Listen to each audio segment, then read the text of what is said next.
A very good evening, my dear friends. I'm your host Atul Bakshi, and you're watching Whiskey Talkies on YouTube. So, dear friends, today I'm going to tell you a tale about a bus number 375 of Beijing.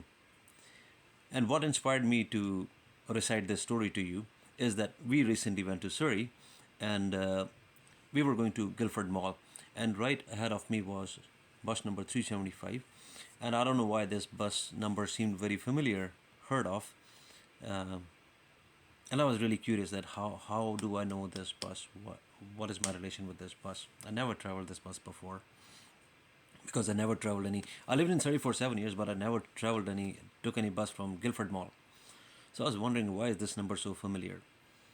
And as soon as we entered Guildford Mall, I got connected into Wi-Fi and Googled, and the first thing that popped up was the bus number 375 Guildford Mall to White Rock, and I said no, I'd never been on this bus. So, and the second video that popped up was that of bus number 375 Beijing, the haunted bus of Beijing. I said, okay, because I had read this story before, I had heard about this story before, so that is how I remembered 375. So, I'm going to tell you the tale of bus number 375 in Beijing, the haunted bus of 375. So, dear friends, this incident occurred on 14th November 1995, not too long ago. So, on the night of 14th November 1995, it was a very stormy night in Beijing and the areas around, and a lot of thunderstorm, rain, and very ugly night.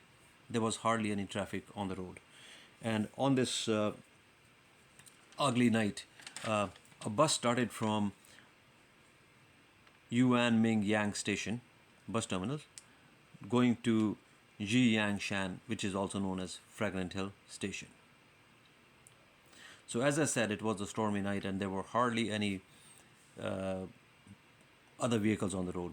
The bus was driving and the bus had only two people in it, the driver of the bus and a young lady conductor. Nobody else. As the bus approached a station called Silver Palace and it entered from the south gate of it, as soon as the bus entered south gate of Silver Palace, there were four passengers waiting for the bus and the bus stopped. The four passengers got on board. The four passengers were a young couple who sat right behind the seat behind the driver, an old lady, and a young man who sat on the other side of the bus. And so now there were a total of six passengers in the bus. Six people in the bus: the driver, the conductor, the old lady, the young man, and a young couple. The bus kept on driving, and the only thing that could be heard in the bus was that the roaring of the engine and the thunder outside. And there was no other traffic on the road. Dead silence. The bus is driving. After some time, the driver noticed that there were a few passengers waving at the bus. Two or three passengers waving at the bus. But since this was not a regular bus stop for the bus, the driver didn't stop, he just drove on. So the conductor of the bus said to him, she said, you know what? It's such a stormy night, it's such a bad weather, and this is the last bus going on this route. I think on humanitarian ground, you should go back and pick those passengers up because otherwise they will be stranded all night in this bad weather.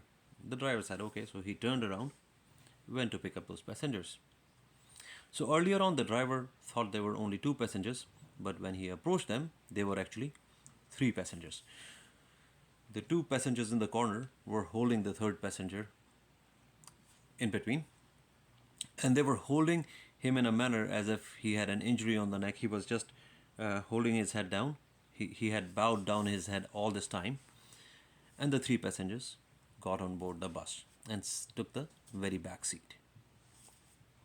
As soon as these passengers got on board, there was dead silence in the bus. Everybody got kind of frightened because the costume or the dress that these three passengers were wearing were from Chang Dynasty, a very, very old ancestral, old dynasty of China. So their robes were different, and to add to it, their faces were death pale, scary. So the passengers got kind of frightened when they saw these weird looking passengers. But the conductor of the bus, she tried to calm everybody down by saying, "Oh, they may be just wearing the robes because they're coming from some costume drama, maybe, or maybe they are some actors coming out of some film shoot, whatever. They may be drunk and they forgot to change." So the conductor of the bus tried to calm everybody down, but there was definitely a fright in the bus now. The bus kept on driving. After a couple of blocks, the young couple got off board. The bus kept on driving. After another block or two, the old lady, she was constantly looking back, like at these three passengers, these weird looking passengers, right? She was trying to notice something maybe. So the bus was driving, and all of a sudden, this old lady jumps out of her seat and hits this young guy, stating that, "You stole my purse." The young guy said, "I never stole your purse." And the old lady created a fuss in the bus. She created a havoc. She said, "No, you stole my purse." And she urged and insisted the driver to stop at the next stoppage or next station. She said, "I have to report this matter to the police." The driver of the bus said, "There is no police station around here, lady." The old lady said, "No, there is a police station. I know this place very well. You have to stop at the next stoppage." And she really forced the driver to stop at the next station. So the driver stopped at the next station. She just jumped out of the bus and also dragged this young man along with her while getting down. They got down and the bus moved on with those three weird passengers in the back, the driver and the conductor. The bus moved on. As soon as the bus got out of sight, the old lady took a sigh of relief. The young man said, "Come on, now take me to the police station. You already ruined my ride." The old lady said, "You know what? You never stole my purse. And there is no police station around here." The young man thought that this lady is a ghost. And the lady said, "I actually saved your life. Those three passengers were ghosts." And the boy said, "How do you know they were ghosts?" The old lady told him, like, "At one point, I was constantly looking back at them, right? Firstly, their faces were death pale. Secondly, at one point, the wind blew their robes or the gowns that they were wearing up, and I saw that they did not have any legs. So they were just walking in thin air when they got on board, and even when they were standing or sitting in the bus, they didn't have any legs." The boy kind of believed or did not believe, God only knows. So, right after this, the old lady got a hold of the police and she reported the matter to the police. Excuse me. But the police didn't believe her story. Why would police believe? Like, who would believe a ghost story? So, police didn't buy that story. The bus was supposed to be parked in the Fragrant Hill bus station that night. And in the morning, everybody found that the bus did not reach the station. So they reported the matter to the police that the bus has gone missing. Police realized it's the same bus that the old lady was talking about. So they got a hold of the old lady again and investigated her again. And she repeated the same story. So did the young boy. He repeated the same story. Police was still not ready to believe because they wanted concrete evidence. And there was no concrete evidence available at this point. And this story was also published in the news channel the same night.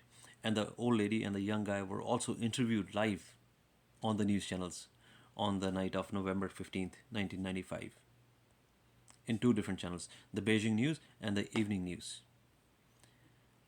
So, and they repeated the same story, the ghost story, which police never bought. So after 2 days, police was finally able to discover the bus submerged in a dam reservoir. Now, the reservoir that the police found the bus in, that was 100 kilometers away from the Fragrant Hill station. Now, here is where the mystery begins. The bus had only as much fuel to go maybe 10 to 12 kilometers past Fragrant Hill. But how did it cover a distance of 100 kilometers? How did it reach 100 kilometers far? Is a mystery to the date. Okay, when the bus was dragged out, chained out, police found 3 dead bodies in the bus. That of the bus driver, that of the lady conductor, and an unknown person. And all the three bodies were so badly decomposed that they should have died. This is the autopsy report, that these people should have died at least 48 days before the incident happened. 48 days before.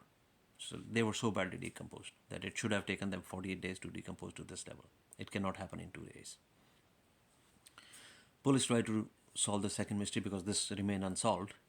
So they tried to find out that how did the bus cover a distance of 100 kilometers. When they opened the fuel tank of the bus, it was filled with human blood, as if the bus was running on human blood. Third mystery was that this entire reservoir, the dam area, was highly guarded by security cameras and guards. And none of the camera captured the bus entering. None of the guards saw the bus entering. How did the bus enter the reservoir area? God only knows. And this mystery remains unsolved till the date. So friends, if you have any such mysterious story, please do share. And I'll see you again on Whiskey Talkies very soon. Until then, Jai Hind. Bye-bye. Take care of yourselves. And don't forget to like, share, subscribe, comment, and hit the bell icon. I'll be back with new. Thank you, my friends. Have a good day.